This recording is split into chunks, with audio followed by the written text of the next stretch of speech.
The elbow sandwich or the overhook armbar is a good move. I like to use it a lot, but I talk to a lot of people about trapping the elbow. There's a lot of feel with the arm that you have the overhook on, where the elbow is, when it is captured, when it's slipping out, when it might be too deep, or when her arm starts to rotate to get out of it.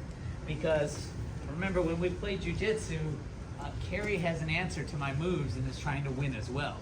Right? It's a conversation. It's going back and forth. If I am dominating this conversation and making all of the moves, then we're probably in the wrong division, right? But if you're against somebody just as good as you, it goes back and forth. Carrie's gonna see my move, counter it, and then try to do her own moves here. So we're still gonna break this grip. Once I break the grip, get this overhook, I have the elbow trapped, I still want to move out to the side. But as I move out to the side, I get my foot onto her hip, and then something goes wrong. Carrie can rotate her thumb up, down, but she rotates, go ahead, and as she rotates, her elbow moves out of position.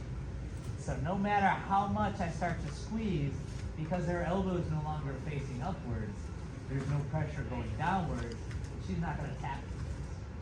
Now, we could bring this leg over her head and go into the omoplata here, which is one of the basic moves in jiu-jitsu, but it is not omoplata. So we're gonna stick with the arm locks here. So instead of bringing the leg over, I'm gonna bring Carrie's wrist over my body to this side. I'm gonna grab two hands to her wrist, bring it over to this side, and then I'm gonna bring this knee over to the floor, and as this knee goes down, my other knee needs to go out. Right now I'm on my side, facing Mike here. This knee goes down, this knee goes out, and I land. Now I'm facing the ground. Now I want to go another 90 degrees this way. I switch my arm, and then I bring this knee through, and my hip goes to the floor. So I essentially just did a 180 degree turn here to what we call the belly down armbar. If I grab her wrist, I'm going to take her pinky, put it right on my chest. Her arm is now straight, and if I move forward with my hip, she's going to have to tap to the arm lock. If Carrie wants to get out of this, she's going to have to walk her legs close to me to relieve the pressure, start walking in on me. Now there's no more pressure on her arm. A lot of times if she does this too quickly, she rolls over herself. But if I feel she's too close for comfort, I'm just going to grab her leg, pull and roll her over, and then I just put my leg over her head and we're in a nice arm lock. This one takes a little practice, but again, one of my favorite moves, this rolling armbar.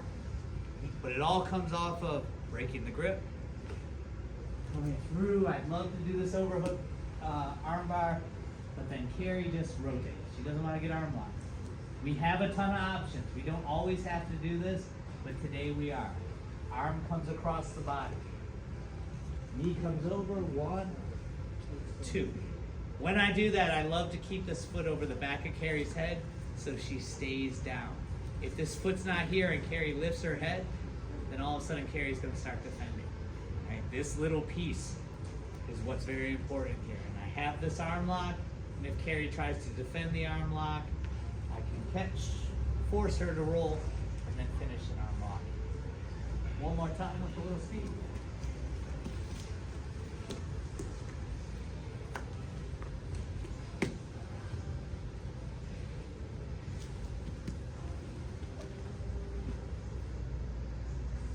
All right, let's try this.